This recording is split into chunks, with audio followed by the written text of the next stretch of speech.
के दो बेटे थे, बड़ा बेटा अली और छोटा बेटा यासिर। जब तक बिलाल जी के बेटों की शादी नहीं हुई थी, तब तक तो उनका 2 बेडरूम वाले फ्लैट में आराम से उनका गुजारा हो रहा था।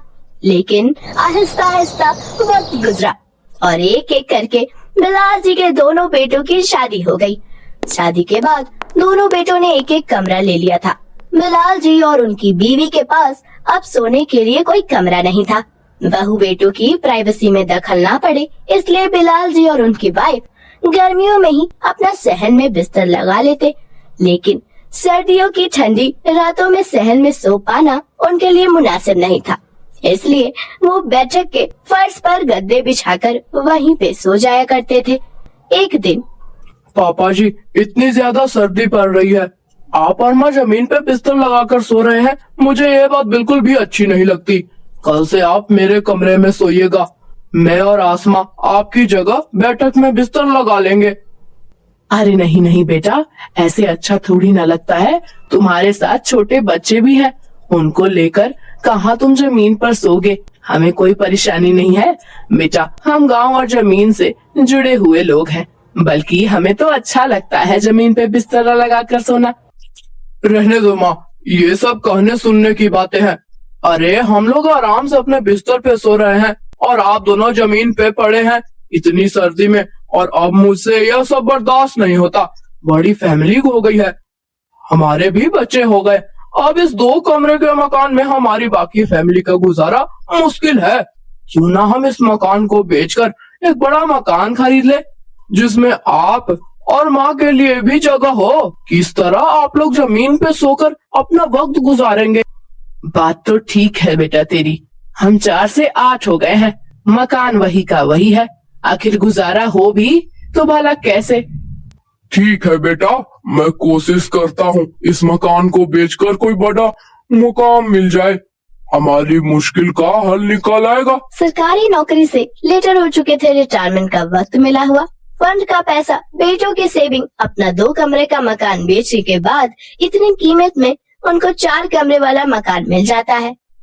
2 कमरे के मकान से 4 कमरे में शिफ्ट होने पर दोनों देवरानी और जेठानी खुशी से बेहाल हो रही थी। सुनिए, इस घर में आने के बाद इतने खुलपन महसूस हो रही है, क्या क्या बताऊं। पहले उस छोटे से घर का हॉल में से कोई ना कोई बैठा हुआ नजर आता था, अब तो सब अपना अपना कमरे में रहते हैं और हॉल बिल्कुल साफ रहता है। साफ सुथरा हॉल को देखकर बड़ी तसल्ली मिलती है। तुम ठीक कह रही हो, बड़े घर में रहने का तो अलग ही मजा है। अगर नया मकान ले ही रहे थे तो क्या हो जाता अगर 4 की वजह 5 कमरे वाला मकान ले लेते। अब्बू जी को कुछ सोचना चाहिए था, हमारे बीच बच्चे बड़े होंगे, एक कमरे में गुजारा करना कोई आसान थोड़ी है। छोड़ो भी ये सब बातें, अब जो है जितना है उसमें गुजारा करो। मैं क्यों इसमें गुजारा करूं? जो बड़े सपने देखते हैं पूरे उसी के होते हैं। मैं तो 2 कमरे लेकर ही रहूं। ये 4 कमरे का मकान है, सबके लिए एक एक कमरा रखने के बाद भी एक कमरा खाली बच रहा है, क्यों ना वह खाली कमरा पर मैं ही कब्जा कर लूं। 4 कमरे पर कब्जा करने के ख्वाब देखने वाली आसमा कोई अकेली नहीं थी, उसकी देवरानी हीरा उससे 2 कदम आगे ही थी। चलो, नया मकान लेने से अम्मी अब्बू का कमरे का मसला हल हो गया, लेकिन साथ ही साथ मुझे भी मौका मिल गया है। मैं 2-2 कमरे का सुकून लूं। ऐसा करती हूँ, कल ही यासीर जी का ऑफिस का सामान वहाँ सेट कर देती हूँ। दिन भर अपने कमरे बंद करके बैठे रहते हैं। अरे हमें भी अपने कमरे में थोड़ी देर सुकून करने का ख्वाब होता है, लेकिन घर में जगह ही नहीं है जहाँ वह बैठकर बिना किसी डिस्टर्ब अपना काम खत्म कर सके। दिन ही दिन में खुश होते देर रात हीरा ने जल्दी जल्दी अपने शौहर के तबले, कुर्सी, लैपटॉप और उसके जरूरी फाइल्स और अपना कुछ सामान 4 कमरे में ले जाकर रख दिया। अगले दिन आसमा, यहाँ परेशान मत करो, देखो मैं काम कर रही हूँ। ऐसा करो, जो कमरा खाली पड़ा है ना उसमें जाकर खेलो। ठीक है माँ जी, हम वहाँ जाकर खेलते हैं। थोड़ी देर बाद, अम्मी, चाची उस कमरे में मुझे खेलने से मना कर रही हैं। क्यों? चाची क्यों मना करेंगी? चाची को तुम्हारे वहाँ खेलने से क्या प्रॉब्लम है? चाची बोल रही है वहाँ चाचू का कोई जरूरी सामान रखा है, कुछ टूट जाएगा, इसलिए हम अपने कमरे में जाकर खेलेंगे। अच्छा, ऐसा कौन सा जरूरी सामान रख दिया आसमा ने? मैं भी तो देखूं जरा।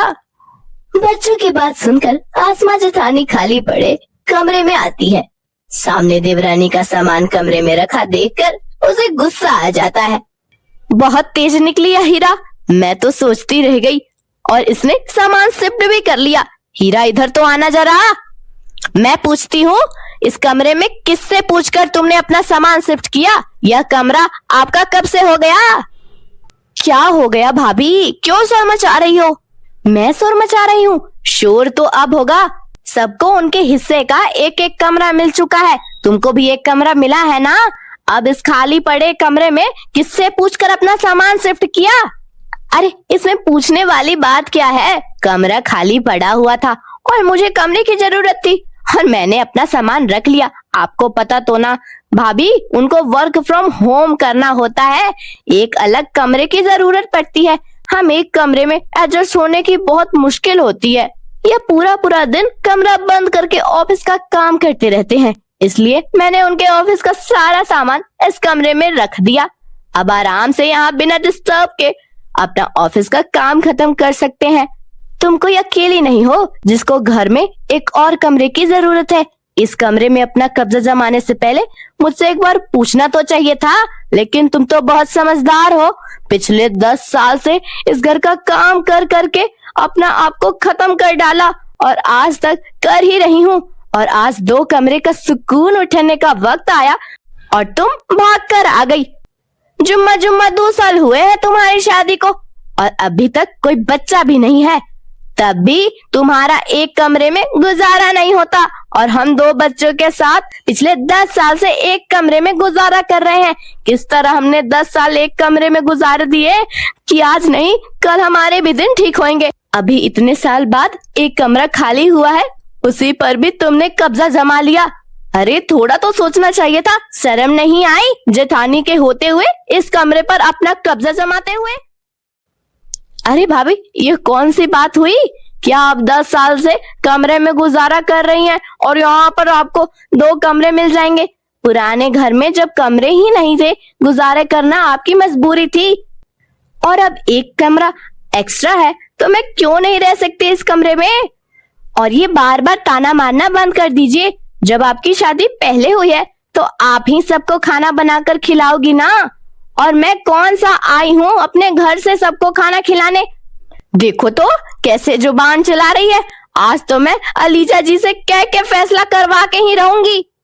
अलीजा जी घर पर नहीं है, मम्मा जी के घर गई हुई हैं, कल आएंगी। ठीक है, अलीजा जी को आने दो, फिर ही बात होगी।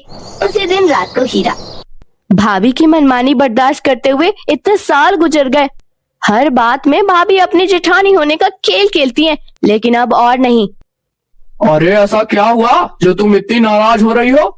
अरे एक फैमिली में रहने वाले लोग एक दूसरे की परेशानी को नहीं समझ सकते तो उनको फैमिली कहलाने का कोई हक नहीं है। जब से इस घर में आई हूँ 4 कमरे खाली ही पड़े थे। मैंने कल उसमें आपका लैपटॉप और ऑफिस का सामान रख दिया और इस बात से भाभी सुबह से मुझसे लड़ रही हैं। बताइए, अगर वह खाली कमरा हमारे किस काम आ जाएगा तो उसमें भाभी को क्या मसला है? अरे तुमको भी ऐसे अपना सामान रखने से पहले एक बार माँ या भाभी से पूछ लेना चाहिए था। हो सकता है उनको भी कमरे की जरूरत हो।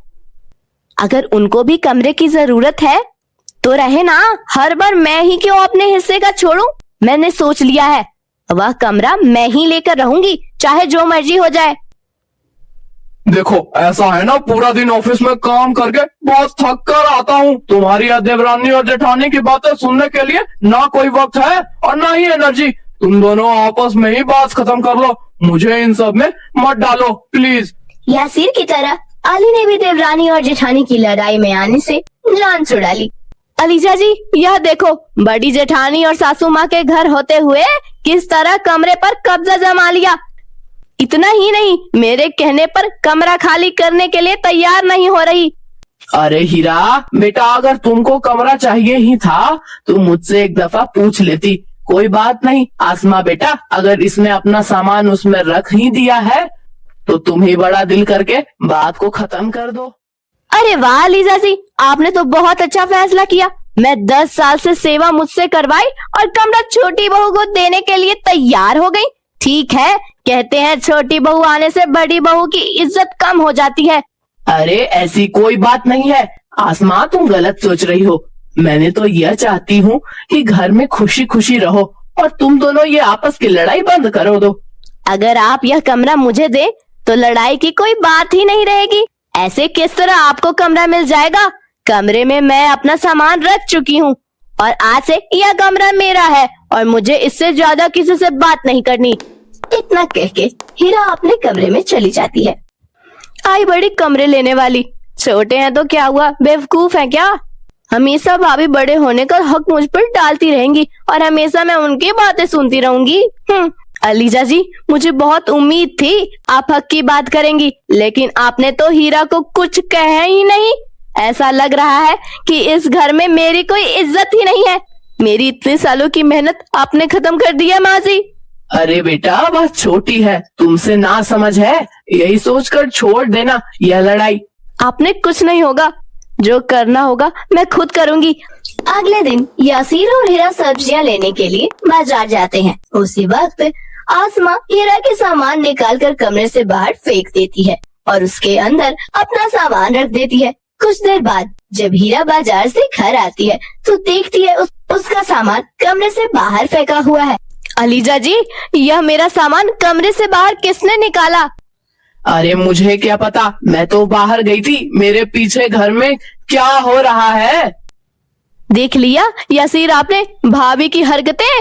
उनकी हिम्मत इतनी ज्यादा बढ़ गई है कि हमारा सामान कमरे से बाहर निकाल कर फेंक दिया। अब नहीं उनको छोड़ने वाली मैं। अरे बेटा, क्यों तुम दोनों मोहल्ले को तमाशा दिखा रही हो? पता नहीं हमसे किस वक्त ये 4 कमरे वाला मकान खरीदा था। घर नहीं हुआ, लड़ाई की जगह बन गई। भाभी, ये मेरा सामान आपने बाहर फेंका है ना? हाँ, मैंने ही फेंका है। इस घर को खरीदने में हमने भी बराबर हिस्सा दिया है। फिर तुम क्यों 2 कमरे लोगी? बड़ी मैं हूँ, इससे पहले मेरा हक है इस पर। भाभी, अगर आपको कुछ कहना हो तो सामने कह देती। हमारे ना होने से चोरी सामने फेंकना कोई अच्छी बात नहीं है। यासीर, किस तरह तुम बात कर रहे हो अपनी भाभी से? तो आज तक घर में औरतों की लड़ाई में यह सोचकर नहीं आया कि यह उनका आपस का मामला है, वह खुद ठीक कर लेंगी, लेकिन तुम छोटा होकर बड़ी भाभी से सवाल करने लगे। भाई, मैं कौन सा इनकी लड़ाई में बोलता हूँ, और जो आज भाभी ने किया है वह सब गलत है। अच्छा, जो तुम्हारी बीवी ने चोरी चोरी अपना सामान उस कमरे में शिफ्ट कर दिया वह ठीक था। आसमान ने चोरी चोरी आपके सामान बाहर रख दिए तो आज इतने बुरे मानने की क्या बात है? बड़े भाई को अपनी बीवी के साथ देते हुए यासीर को गुस्सा आने लग गया। ठीक है भाई, अब मैं भी देखता हूँ आप यह कमरा कैसे लेते हो। एक कमरे के लिए दोनों भाई देखो किस तरह कुत्ते और बिल्लियों की तरह लड़ रहे हैं। छोटे बड़े का ख्याल भूल गए हो। तुम दोनों को 2 कमरे चाहिए थे ना, 2 कमरे रख लो। हम अपना कमरा छोड़ने के लिए तैयार हैं। बड़ी बहू, तुम हमारे कमरे में अपना सामान शिफ्ट कर लो, और छोटी बहू, ये जो कमरा खाली है आज से तुम्हारा हुआ। अब तो खुश हो दोनों कम से कम। अब तो यह लड़ाई खत्म कर दो, और अब तो बाहर निकलने में भी शर्म आती है। 4 लोग सुनते होंगे तो क्या कहते होंगे कि बिलाल जी के दोनों बेटे एक कमरे के लिए डेली घर में लड़ाई करते हैं। अब्बू जी की बात सुनकर दोनों बेटे चुप हो गए। मैं आपके कमरा क्यों लूंगी भला? मुझे तो यही वाला कमरा चाहिए।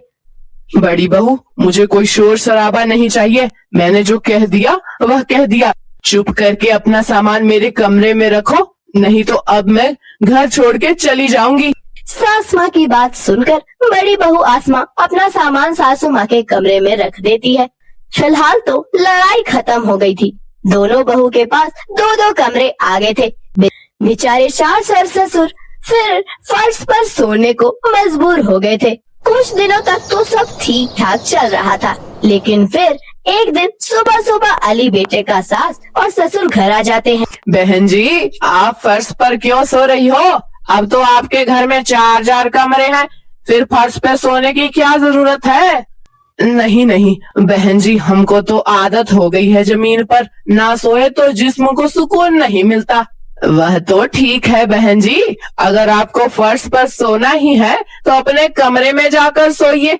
इस तरह हॉल में फर्श पर सोना अच्छा नहीं लगता। अरे आप घर के बड़े हैं और बड़े ही फर्श पर सो रहे हैं, यह तो कोई बात नहीं हुई। अपने सास और ससुर के मुंह से यह सुनकर अली को बहुत शर्मिंदगी हुई। सास और ससुर के जाने के बाद अब्बू और अम्मी, बस बहुत हो गया, अब से आप फर्श पर नहीं सोएंगे। आप आज ही अपने सामान कमरे में रखिए, सारी दुनिया में इज्जत खराब हो जाएगी हमारी। बेटे के कहने पर बिलाल जी और अलीजा जी फिर अपने कमरे में चले जाते हैं। देखिए, यह कमरे का मसला इस तरह हल होने वाला नहीं है। आज तो बड़े बेटे ने हमको अपने कमरे में भेज दिया, लेकिन आज नहीं तो कल फिर इन्हीं दोनों में लड़ाई होगी। क्या करूं, मुझे तो कुछ समझ नहीं आ रहा। अगर आपके पास कोई आइडिया है तो बताओ। हाँ जी, एक आइडिया है, हम इस कमरे को रेंट पर दे देते हैं। तुम कैसी बात करती हो? एक मुसीबत से बचने के लिए दूसरी मुसीबत घर लेकर आ रही हो। अरे नहीं, आप मेरी बात तो सुनिए। आजकल कमरे में कपल रखने का रिवाज है। 10,000 रेंट भी मिल जाएगा और इस कमरे दोनों बहू को देने का मसला भी हल हो जाएगा। तुम एक बार बहू से बात करके देखो। देखो आसमान और हीरा, मैं बहुत सोचने के बाद कमरा का मसला निकालना है। इस कमरे को हम रेंट पर दे देते हैं, जिससे हमें हर मंथ 10,000 मिलेंगे। तुम दोनों चाहो तो आधा आधा किराए अपने पास रख सकती हो। अलीजा जी, वैसे आइडिया बुरा नहीं है, मुझे मंजूर है। हाँ ठीक है, मुझे भी मंजूर है। मसला और है, दोनों वक्त का खाना भी उनको देना होगा और उनके लिए दोनों वक्त खाना कौन बनाएगा? इसमें इतना सोचने वाली बात क्या है अलीजा जी? एक वक्त में बना दूंगी, एक वक्त का खाना हीरा बना देगी। क्यों हीरा, बताओ? हाँ हाँ, मुझे मंजूर है। दोनों बहू के राजी होने के बाद देखो तो, कल तक कुत्ते बिल्लियों की तरह उस कमरे के लिए लड़ाई कर रही थी, लेकिन जैसे ही पैसे मिलने की बात आई तो देखो दोनों की दोनों कैसे चुप कर गई। ठीक ही कहा है किसी ने, न बाप न बड़ा भैया, सबसे बड़ा पैसा।